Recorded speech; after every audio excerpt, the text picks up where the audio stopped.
Live from a NASCAR bunker in Kyle's parents' basement, it's Turn the Radio Off with Mike Parsons and Kyle Bauer. Turn it off, turn it off, turn the radio off. Touching and returning to zombies. Turn it off, turn it off, turn the radio off. Turn it set for once in your life. Become a fan at Facebook.com/TTRO Show. Follow along on Twitter.com/TTRO Show. Or just listen right now. It's Turn the Radio Off. I'm declaring it right now, Kyle. I will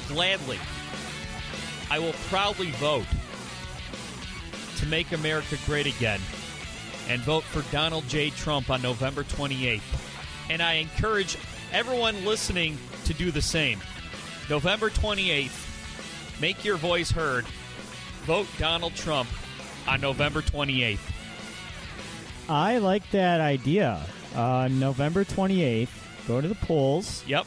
Okay, make sure that Call into work. It's your civic duty. Actually, you don't need to register. That's a misconception. That's a lie perpetrated by the lamestream media. That's the liberal media's conspiracy theory to get you into their system and collect more of your information. It's also a lie perpetrated by the drive-by lamestream media that Election Day is November 8th.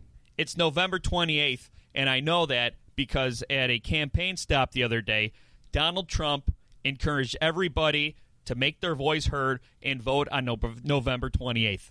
November 28th. November 28th. Mark it down. Absolutely. I think that's a Friday, too, right? Probably. It's like a Friday or something. Yeah. It's somewhere in Smarch. I don't know.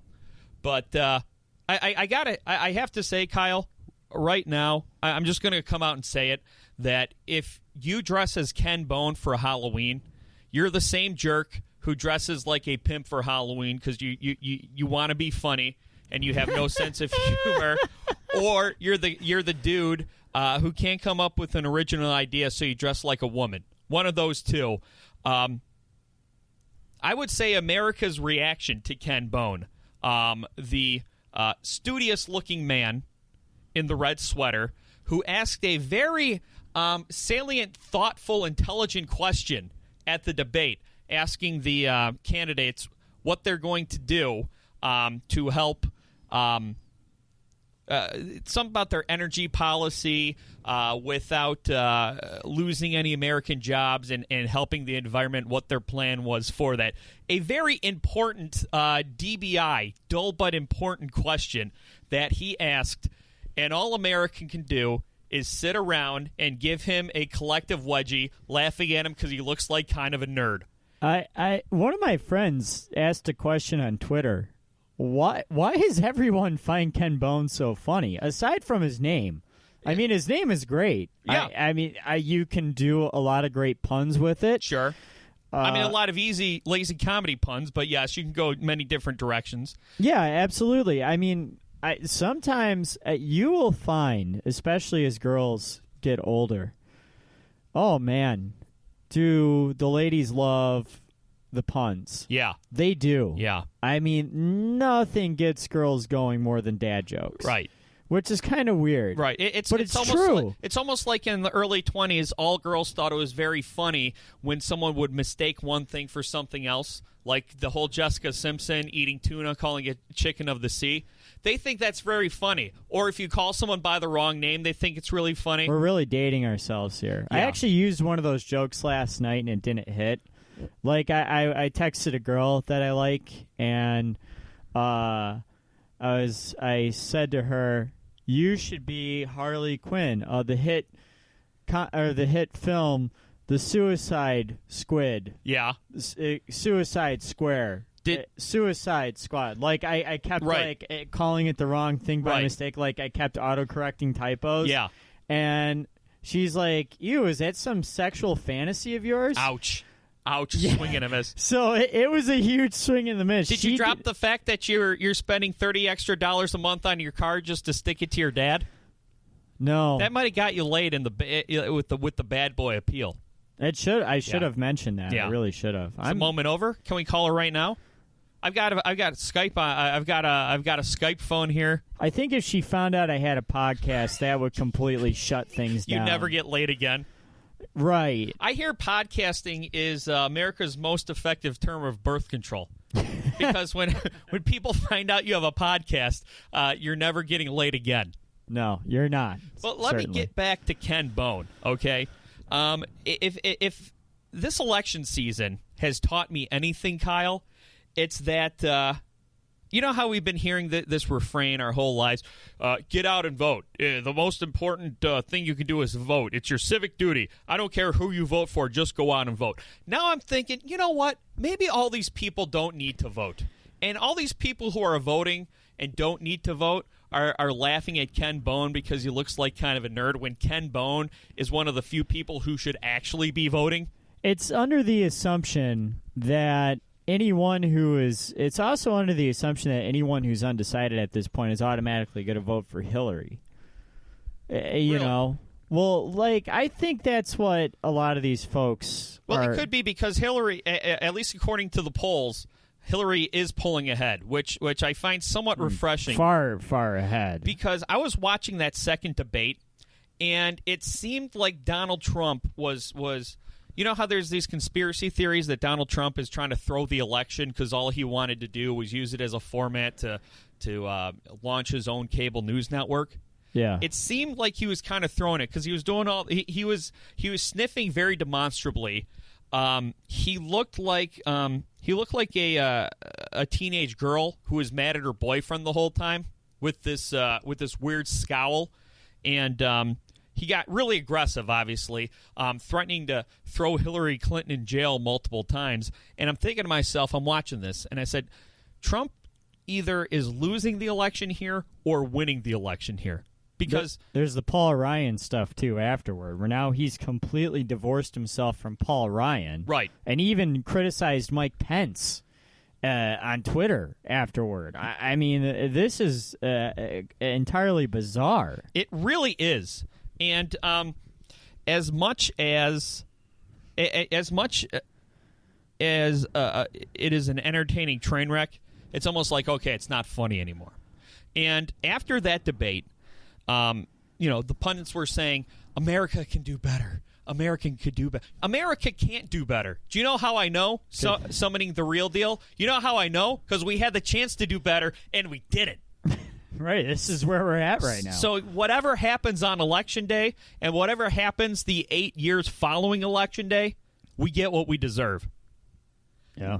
Now, do we even want to talk about the tape? I mean, the Billy Bush tape from back in 2005 where Trump is talking about how he kisses every woman he wants and how if you're a rich guy, you can grab them by their private parts and they'll let you.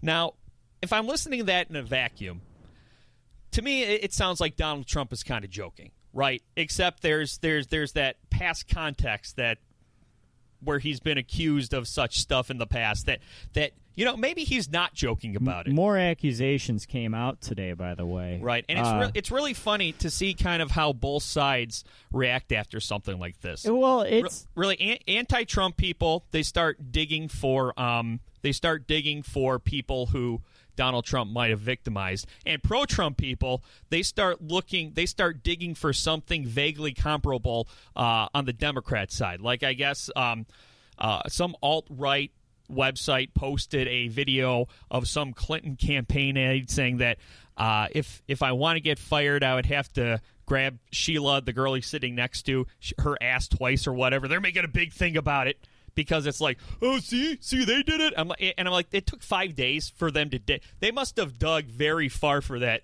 and they must have been getting very frustrated because, I mean, like I said, this is vaguely comparable. I think it's a moot point.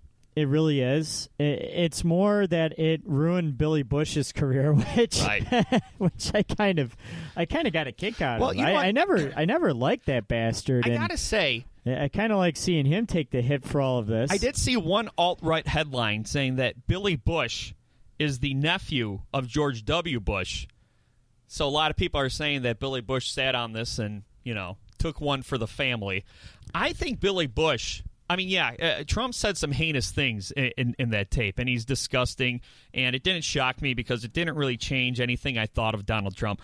But Billy Bush came across way creepier than that once they got off the bus. Once they got off the bus, Donald tucked it back in his pants, and he was able to be polite. Billy Bush gets off, and he starts like trying to pimp the Donald out to this girl. She's like, they shake hands with this beautiful soap opera star Donald Trump's going to have a scene with, and Billy Bush is like, no hug for the Donald, no hug for Billy Bush. Hey, who would you rather date, me or Donald Trump? As if given the chance, she'd choose either one of them. And I'm watching this, and I'm thinking, okay, if they're out at the bar, this woman's throwing a drink in Billy Bush's face. Right. But she has to be professional because it's her job. And I felt really bad for her. And you know what? Trump said what he said, and he's a dirtbag. And a lot of people are trying to defend it, obviously, because they're like, oh, well, the emails and Benghazi. Let's just look at this in a vacuum, though, okay? Let's not try to justify it with comparisons to Hillary Clinton. And people are like, oh, well, he said it 11 years ago. Well, yes, people can change over the course of 10 years, but he hasn't really demonstrated that he has. He's also at a point in his life where you're kind of, I mean, I guess you can kind of continue to grow at any age and learn at any age, but I mean, we're talking about 59 to 70 here. Right, 59 to 70. You probably get creepier, actually. You probably don't evolve much from 59 to 70. This is the way I look at it, though, and kind of is the way you put it. It doesn't really change your opinion or surprise you with Donald Trump. It kind of is what it is. I mean, you already knew that he was a scumbag. It doesn't really... I mean, this is kind of what you imagine him to be like. Right. I think it's surprising to me that this actually did swing in the polls as much as it did. Yeah. I didn't think this would have as much an effect. I didn't think there would be as many Republicans denouncing him and pulling their endorsements as there was.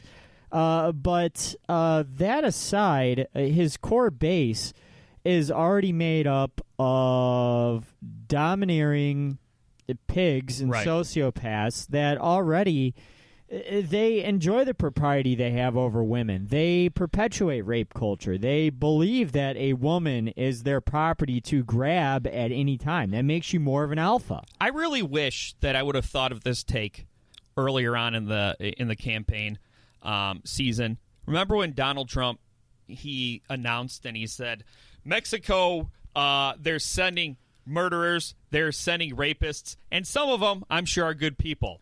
To which you can say, Trump supporters, they're racists, they're misogynists, and some of them, I'm sure, are good people. And then they get all offended. It's like, wait a second. Aren't you backing this guy because political correctness has run amok and there's too many people who get offended too easily? Now we're flipping the script, and maybe now you know how everyone who's not a white male feels when Donald Trump is speaking. No, they've never been able to handle the double standard. Never. And that's kind of it's where we're at right now. And, I'm not sure where we're going to go from here because I think it's become clear that this election is pretty much over. That Trump really doesn't care about winning anymore. And if the tactics that he's pulling at this point thinks this is what's going to get him the election, he's clearly delusional, which he may be at this point. I don't know. But what I'm saying is he's pretty much stripped down to the base, to the core supporters that were always the white supremacists, the angriest, the fascist, the scared of people who don't look like them. Just the grossest, the deplorables, as Hillary Clinton put it. I mean, and boy, didn't they get offended at that word. Yeah, this is really where we're at right now, as far as who's left supporting him and who will be left.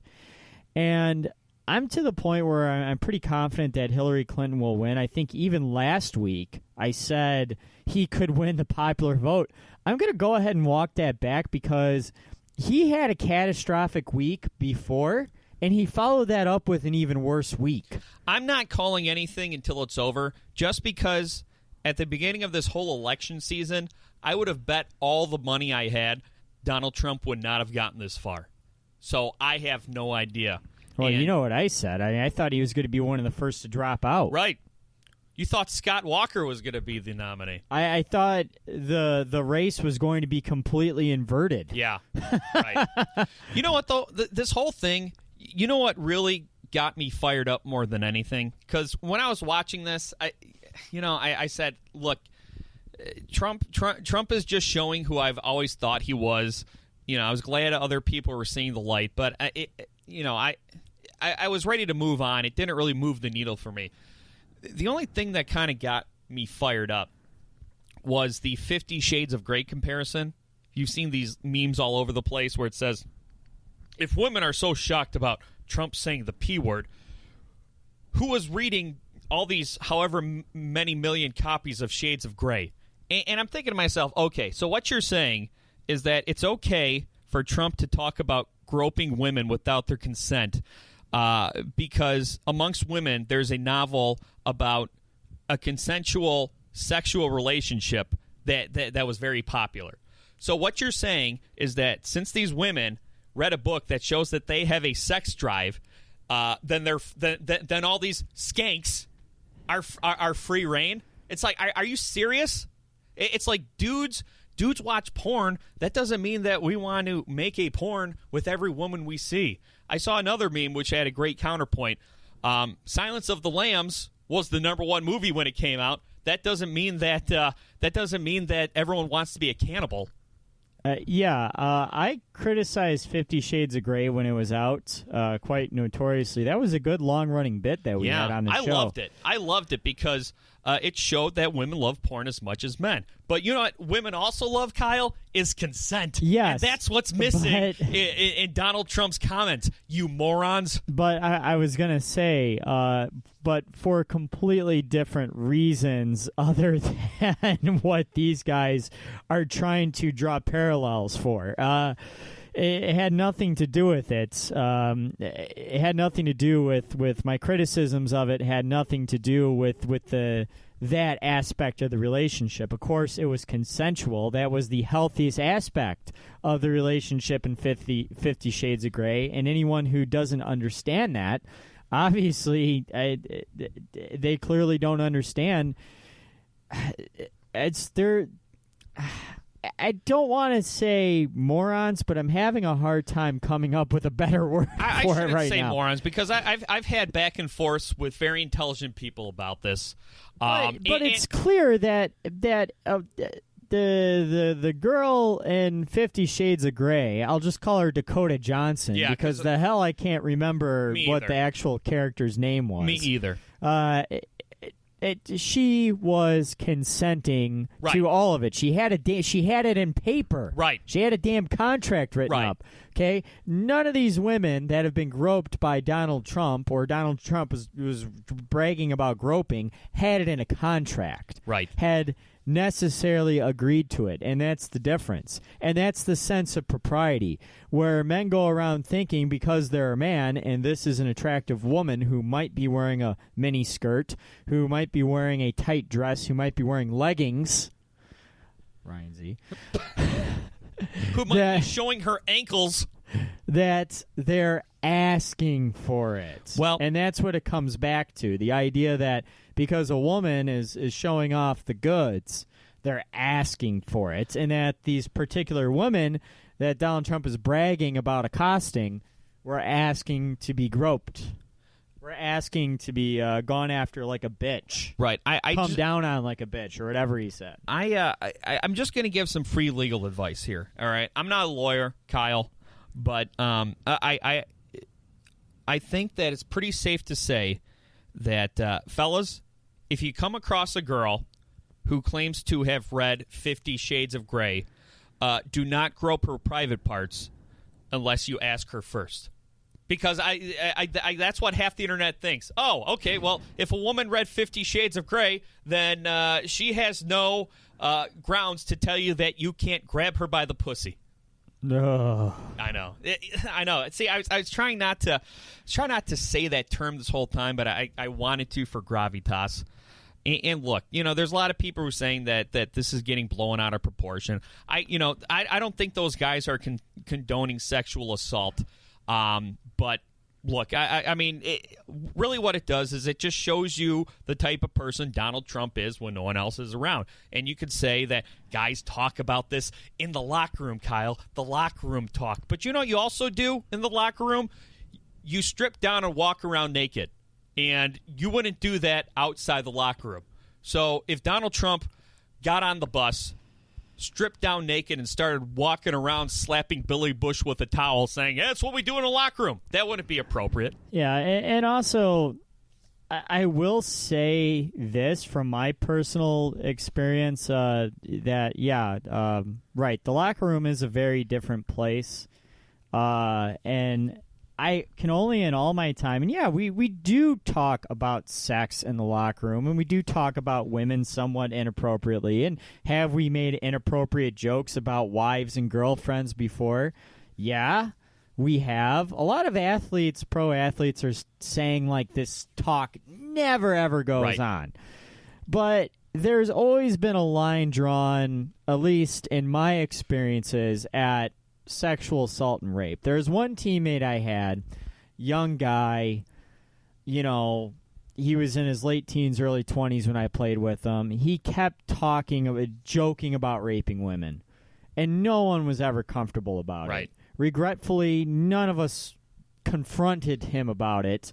We would always say, yeah, well, raping women isn't cool, or I didn't say anything about raping her. Right. Or, yeah, that's, but we didn't get in his face and say, okay, could you shut up about that? Or, stop talking like that or else you're not welcome back. None of us said anything like that to him, and we kind of regret that. He no longer plays on our team. But what I'm saying is that I've played hockey with hundreds of different hockey players over the past 15, 16 years. And only one has gone down that route. Well, I've, I do make it a point to say something when that topic comes up. But normally what I do is I kind of turn it around on them and get other people to laugh at them. Like when they say something, I'll be like, that's not legal, dog, or they're going to do the same to you when you go to prison for sexual assault. And then you get other people laughing at them and they feel stupid. Right, which is a good tactic. Right, because you can't go all social justice warrior, because then no one's going to let you. What you have to do is you got to kind of get people to laugh at them, and then they'll realize that it sounded stupid. Because these people, if they're joking around about it, they're not going to carry it out, but it's still like kind of skeezy, like oh yeah, it's definitely skeezy. You want it to be known that even though they're joking, that you don't co-sign it, right? And you know what? If a couple of brosifs in there think you're a little uptight, that's fine. That's fine. So anyway, take a quick break. I need a drink because my mouth is doing that gross slap thing when you're dehydrated. Ooh. I don't know if you're not wearing headphones, Kyle, so you might not notice it. But Paul, happy birthday, by the way. He probably recognizes it. Rogelio, happy birthday, too. The only two guys who listen to the show had birthdays, and they're probably grossed out by my dry mouth sounds. We'll be right back. Turn the radio off on the internet. Less rock, more talk. Turn the radio off. Become a fan at peoplehatemypodcast.com. What exactly is it that makes a Ford Escort GT so much fun? Well, let's start with its powerful 16-valve dual overhead cam engine. It's a blast. A scream. It really cuts. Then there's Escort GT's great looks. The kind that'll turn more heads than a screwdriver. Speaking of turns, that's where Escort GT's nimble sport suspension comes in. We're talking road hugging. So ask yourself, isn't it time for a little fun? Yes! And have you driven a Ford lately?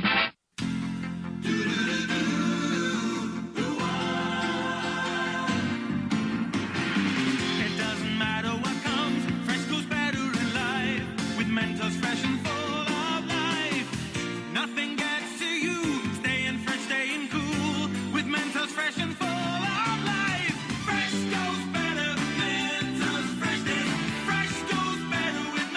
Fresh and Full. the Fresh Maker. Turn the radio off. Tell your friends about us. Make them like us on Facebook. I am not sure if we are broadcasting properly. Turn the radio off. Online and worldwide. TTROshow.com. I think one of the more amazing aspects of this Trump meltdown is how a lot of the members of the alt-right are now disowning it. Really? Yeah. Oh, wait, that's right. Oh, yes. Get into this. Thank you. I'll get to Glenn Beck in a second, but one influential, not as famous as Glenn Beck, but he's getting there, member of the alt-right, Mark Levin, syndicated talk show host that's on the station I work for.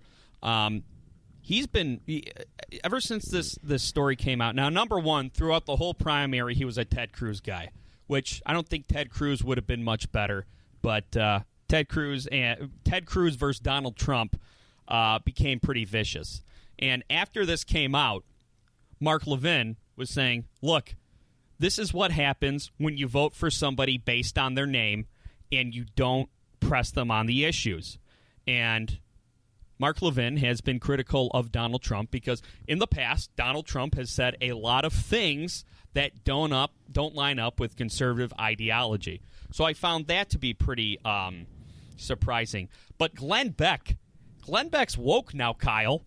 Boy, is Glenn Beck woke. And I got to say, before Glenn Beck went to Fox News, he had a cable news talk show on Headline News, right, which is like the HD channel for CNN. And I remember this, and I'm so happy you're recalling this right now. Glenn Beck, that show was pretty good. He leaned right, but he was very intelligent. Anytime he gave an opinion, he would back it up. And if you didn't agree with it, he'd say, okay, well, I don't agree with it, but I understand how we got there. He was, I would dare say he was moderate on Headline News. Goes to Fox News, starts crying on the air. He comes across as batshit crazy. And I'm thinking to myself, okay, well, he's on Fox News. Bill O'Reilly has kind of moderated out a little bit because Bill O'Reilly has the rating, so they need a firebrand on there.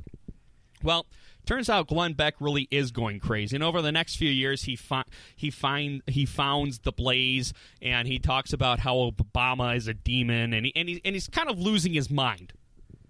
And now it seems like he's kind of getting it back. Number one, he went on a long Facebook diatribe about how voting for Hillary Clinton is the most moral, ethical choice compared to Donald Trump, because he says that, look, Hillary Clinton is elected, chances are Republicans are still going to have Congress.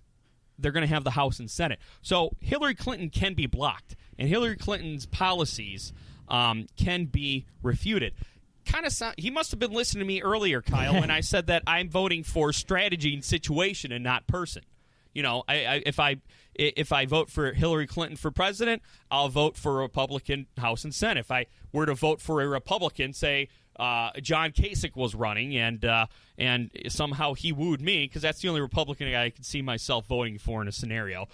If I would vote a Republican, I would vote him, and then all Democrats for the House and Senate. So that kind of seems like what Glenn Beck is saying, and I think he's like a lot of us, where it seems like Donald Trump his feelings get hurt pretty easily. He's punitive. He flies off the handle. He wants to kick down doors and deport 15 million people within his first week. He's threatening to throw Hillary Clinton in jail if he's elected. He's just a very erratic guy who seems like if you hurt his feelings, he's coming after you. Yeah. So Glenn Beck is woke on Hillary Clinton. And also Black Lives Matter, too. Yes, that was the next thing. Glenn Beck is getting woke on Black Lives Matter. He was making a speech in Denver. I don't know if it was for an event or what, but he was giving a speech in Denver saying that that we need to talk to each other. We're not speaking the same language, and that white America needs to hear Black Lives Matter out. And he used a metaphor that I've seen going around about okay, say you're out with your friends, and you order food, and everyone gets their food but you, and you say to the waiter, "Excuse me, waiter, I didn't get my food." And everyone says, "Hey, man, hey, what are you talking about? All food matters." Yeah, I know all food matters, but I didn't get. How can you be so selfish? You're just trying to play the no food card. All food matters. So I'm like, wow, what kind of epiphany has Glenn Beck had? From what I had heard, it was the Charlotte. It was everything that happened in Charlotte, the Charlotte riots and all that, I guess, was what finally struck a chord with him, because that's where he's based out of right now. So that's, I guess, what really got to him.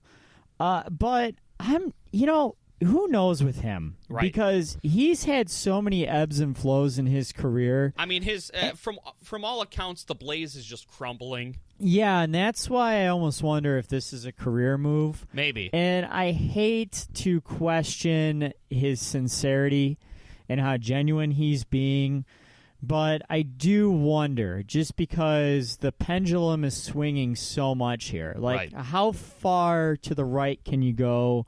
And then drop an opinion that, while I see it as pragmatic, a lot of people are just so brainwashed against Black Lives Matter that they don't really see it as being rational. People are out here trying to get Black Lives Matter listed as a terrorist organization. Right. I mean, that's how strong the opinions are against Black Lives Matter in conservatism these days. So that's what makes me wonder if almost he's doing this for shock value. Yeah. And if he's trying to pull some people from the left over, trying to strike a more moderate, all-encompassing point of view, or maybe if he's seeing kind of these two divergent sides and he's thinking, well, maybe if I can get somewhere in the middle, I can pull a little from column A and a little from column B, because obviously things in column B are just completely crumbling right now. What do I have to lose? And I think that you're very smart to be skeptical of that, because look, these people in the media, what they're trying to do is they are trying to market a product. Like when you read Breitbart, yes, people at Breitbart probably are batshit crazy, paranoid, but I think they also know what gets clicks, and I think they may embellish a little bit over the top, just trying to keep people scared and keep people clicking. I hope Glenn Beck is coming back to sanity. I would welcome Glenn Beck back to sanity with open arms, because when I see him speak, he is such a charismatic, sincere, at least he appears to be sincere speaker. And I just remember watching him on Headline News thinking that, this is one of the good guys out there.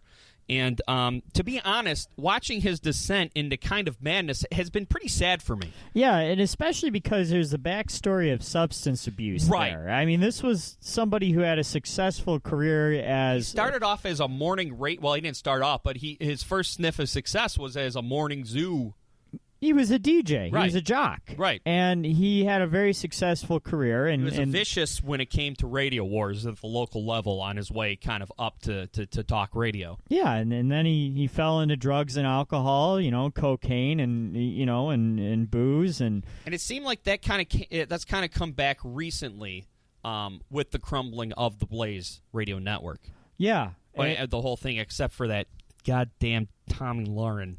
She's like the only thing they've got going. Right, which is as vicious as... She's the voice of white moral outrage. Right. And I mean, I say she's vicious, but I mean, I don't know how many people actually take her seriously. I mean, she's been more memeable than anything so far. Right. But the whole point is that she, I guess, does at least have an audience. Right. But the whole point is there is a backstory there. And then, yeah, you're right. He had that show where, I used to watch it on Headline News, and it seemed like he was moderate. Right. And you wonder what the hell happened to him, and that's, again, why I question his motives, because it seemed like he found a niche when, especially around 2010, when it seemed like conservative outrage was a little bit more broad and organized and focused. It's almost like the right has descended into Occupy Wall Street territory now, where, good point. Yeah, they have a focal point with Donald Trump, but at the same time, but anything that makes you angry and afraid, just run with it. Look at how they're spiraling and kind of dissolving out of control, and how they're kind of completely losing focus and imploding and crumbling upon themselves. That's kind of where they're at, and I think you can kind of draw some parallels to Occupy Wall Street in that sense. You have all these alt-right and fascist and Trump flash mobs, right? Exactly, and white supremacist groups that are all stumping for Trump, yet they're all kind of breaking off of each other, right? And because yet at the same time, now, the party's crumbling. Because what's happening now is one group isn't hateful enough that they start cannibalizing each other. But back in 2010, they were more organized. Right. They swept Congress, and it looked like they were on the upswing, and there was a focused effort to do whatever they could to keep Obama from being reelected and take power back in Washington. And it worked in 2010 and 2011. We know what happened in 2012. Right. But in that time period, though, Glenn Beck was the voice. Yeah. Sure, he had that chalkboard and all these crazy conspiracy theories, but it's like he was this forerunner to Alex Jones being as popular as he is today. There's this video of Alex Jones out there just sobbing, calling I've seen it calling before, Obama and Clinton a demon. And then Obama was at a campaign event, and he was just laughing at Alex Jones. And I'm like, Obama's out of shits to give. He says, I got 3 more months of this horse shit, and then me and Michelle, we're going to be moving back. We're going to be moving to Hawaii, and fuck y'all. Exactly. I know. He's sniffing himself because he's like, do I smell like sulfur? You know what? That's all you could do. That's all. Pretty much what Barry's saying is, look, these people are nuts. They're not relevant. And look, if they become relevant, then the country gets what it deserves. And I love how Obama always does that laugh. Yeah, right. Yeah, well, he has that laugh. Right. Right before he ethers someone, he has that laugh. Right, and they showed the protesters, the alt-right protesters, and Obama's just laughing and waving at them. I'm like, God, you know what? There's been a lot of things Barack Obama's done that I didn't like, but I'm going to miss this guy because this might be the last months of sanity, depending on how Trump does. And there's still a lot of time left into the election. There's still, even though until the inauguration. No, I mean, till Election Day. I mean, there could be a real October surprise for Hillary Clinton, even though I don't think so, because Julian Assange is trying all he can, and this Donald Trump October surprise nobody saw coming, and it's obviously been a nuclear bomb. Yeah. But the latest celebrity to weigh in on the Black Lives Matter movement is kind of a head scratcher to me, and look, there's been people trying to generate social media engagement, brand engagement, by asking what people think of what this guy said. And I'm at the point, Kyle, where I can't care about what everybody says. I mean, Justin Verlander has an opinion on Black Lives Matter, and I don't care either way. Because, I mean, who gives a shit what Justin Verlander thinks about social issues? Same thing as when Scott Baio came out and endorsed Trump. Who gives a shit who Chachi and Charles in Charge endorses for president?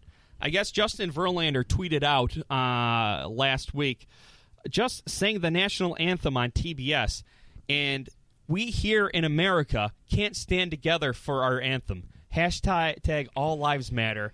Hashtag together stronger. And I don't see that as a hateful tweet. I think a lot of people who hashtag all lives matter, I think a lot of people who do that, I think they genuinely think that racism doesn't exist. I don't think it's hateful. I think it's more ignorant than anything else. And I'm not going to say ignorant. I'm going to say ignorant because they're just ignoring the facts, or they haven't seen it because it doesn't affect them. And, Justin Verlander got a lot of crap for it. He apologized. And I'm just kind of thinking, okay, I mean, kind of late to the party, but but whatever, JV. I mean, it's like he didn't have to say anything. Right. And it's like he felt he had to. I think one of Verlander's problems is he's marrying Kate Upton, right, who isn't nearly as big of a celebrity as he thinks she is. Well, she tweeted something out, too. It was linked in the story, but... Oh, well, I'm sure she did. Yeah, and I don't really want to hear her opinion either. Right. I mean, she comes from she's an heiress. I mean... Right. Her uncle is a Republican congressman from the...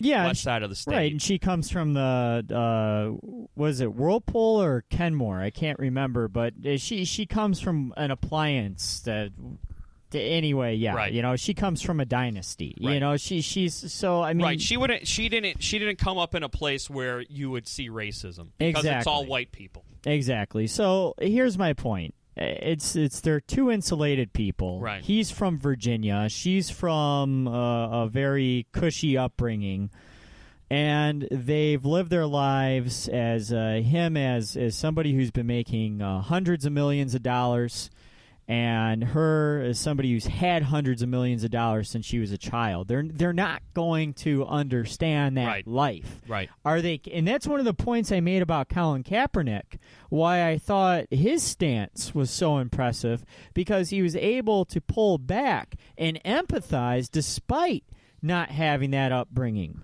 Well, and I think that made it even more impressive because people who don't have that upbringing are less apt to be able to find themselves empathizing and understanding with the black community's plight, or understanding a movement like Black Lives Matter without someone really having to break it down to them firsthand. It sounds like JV tried to apologize and make good, and after some people maybe explained it to him, or maybe a PR person or somebody from the Tigers maybe got a hold of him and said, hey, this isn't waters you need to be treading in, which is my guess. But again, I guess just to kind of take a Justin Verlander perspective on this, Verlander again wants to be a lot more than he is. Mm-hmm. There is nobody in my mind on the Tigers who wants to be traded to the Red Sox or the Yankees or the Dodgers more than Verlander. And I've believed that for the past couple seasons. Like when the Tigers were a legitimate contender and they should have been winning World Series, he was happy in Detroit, I'm sure. Right, because he was on the stage. But now that he's seeing Ausmus, power bomb this team through the center of the mat, I'm sure he's going to be demanding a trade very soon. And the Tigers would probably be best to try to get themselves out of that contract, and there will be a perfect fit for him to go to a big media market as a veteran pitcher trying to get that ring in the twilight of his prime. And it'll be great because then he can have that big stage where he can get opinions like this off, and his Instagram followers will swell up a few more thousand, and that will be exactly what he wants. He's always wanted that limelight. He's wanted more commercials. He's wanted more endorsements. I bet you he would love a movie role, and that's why no one's more disappointed in Kate Upton than him. I'm not really mad at Justin Verlander because, like I said, to me, a pitcher on his way down in his career, what he has to say about race relations is so irrelevant to me. And like I said, I don't think it was hateful. I just thought it was ignorant. But, Kyle, I don't care if people protest, just as long as I don't have to see it and I don't have to stare down harsh truths that make me uncomfortable. Yeah. Can you find a way to protest that's not going to inconvenience me, a member of the status quo, please? It's right, and the anthem thing is perfect, which is a point that we've made before. Like, how else? If it's not rioting, if it's not demonstrating in the streets or marching, Oh, how else could it be? They're doing what these people have been asking for. Quiet and peaceful, lasting 30 seconds. As a privileged white male, let me give you oppressed people advice on how to properly protest, because I've got it figured out. It's Turn the Radio Off on the internet. Turn the radio off. With Mike Parsons. No drug dealers living next to me. Pretty good deal. Kyle Bauer. Yeah. People hate my podcast.com. So, let me repeat your order here. That'll be 1 double cheeseburger, ching. Large fries and a large soda, ching. 2 kids meals and 2 medium sodas, ching. 1 chicken sandwich, large fries, and a vanilla milkshake. Bada bing. That'll be $62.75. We're a little shy. Remember when you could feed your whole family fast food for less than $10? Well, at Rally's, you still can. Rally's has it right. Hey, Joey, I got some stuff you just gotta try. What is it? Pot. You know, marijuana. Oh, well, I don't know. What, chicken? Joey's in a jam. What should he do? Cake. Get a pizza. Excellent. Get a pizza. Get real. Get out of there. You got it. Let's see if Joey's that smart. I'm not chicken. You're a turkey. He's right. Drug dealers are dorks. Don't even talk to them. Cowabunga! If they were strippers at Deja Vu, they'd be the 3 ugly ones.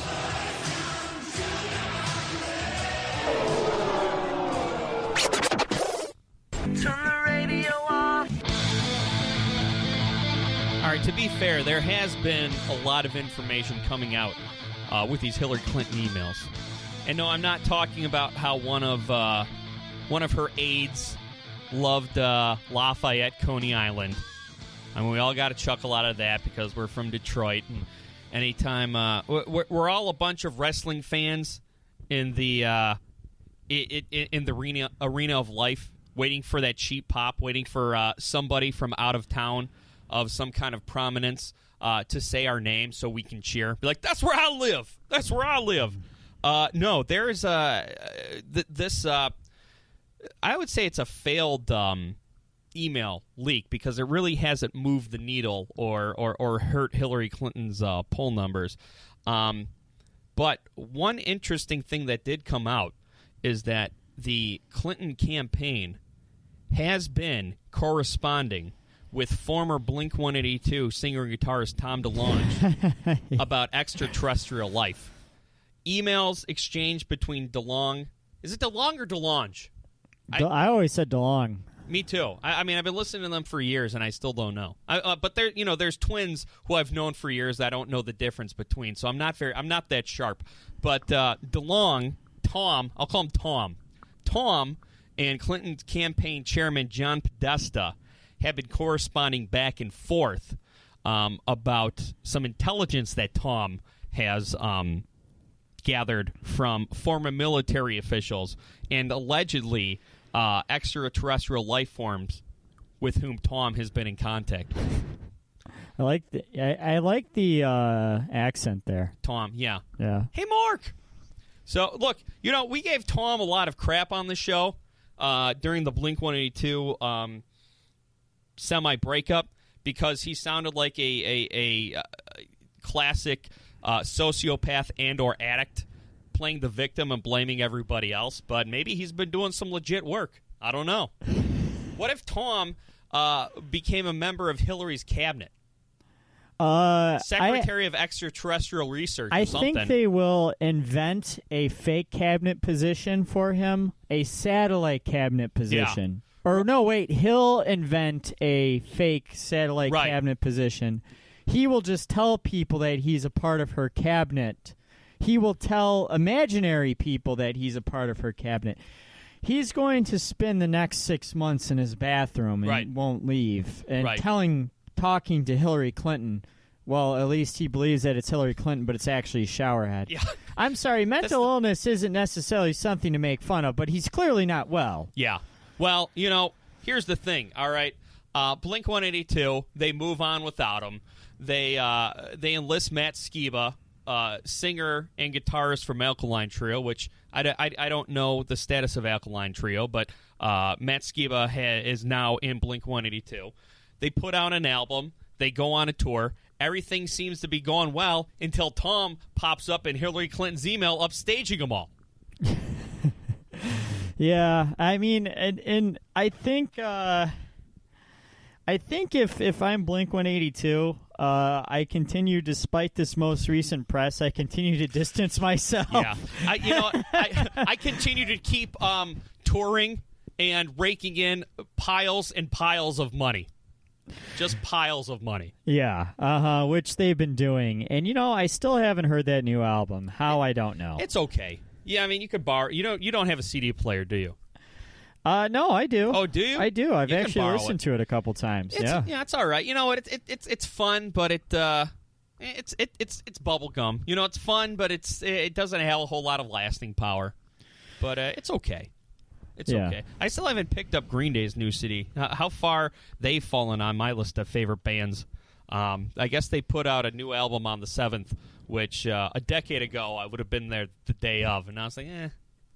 Yeah. But I mean, seriously though, I mean, I actually found it funny because they were supposed to play the World Cup of Hockey. Who was? Green Day. Oh, were they? They were supposed to do this big performance on Thursday on the Thursday before the final, the two final games or whatever. Some 41's probably series. Pissed. Yeah, and it was going to be this big deal for the World Cup of Hockey that they got Green Day. Right. And Green Day canceled the show on them. Well, it's weird because Green Day was supposed to play the Fillmore. Yeah. And it's been rescheduled. They were off the road for a year and a half.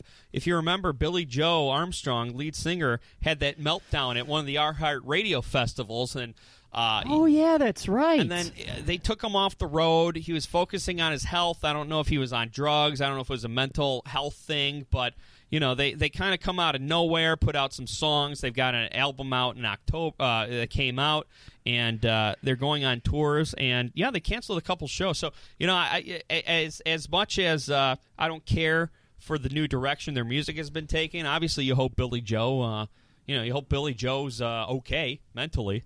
Tom DeLonge clearly isn't. Yeah, but the thing is, Tom's making it work for him, okay? He's riding that mental illness, whatever it is, all the way to the White House. There were clearly signs when Angels and Airwaves came out, though. If anybody remembers, back 10, 11 years ago, when Angels and Airwaves came out, just that whole...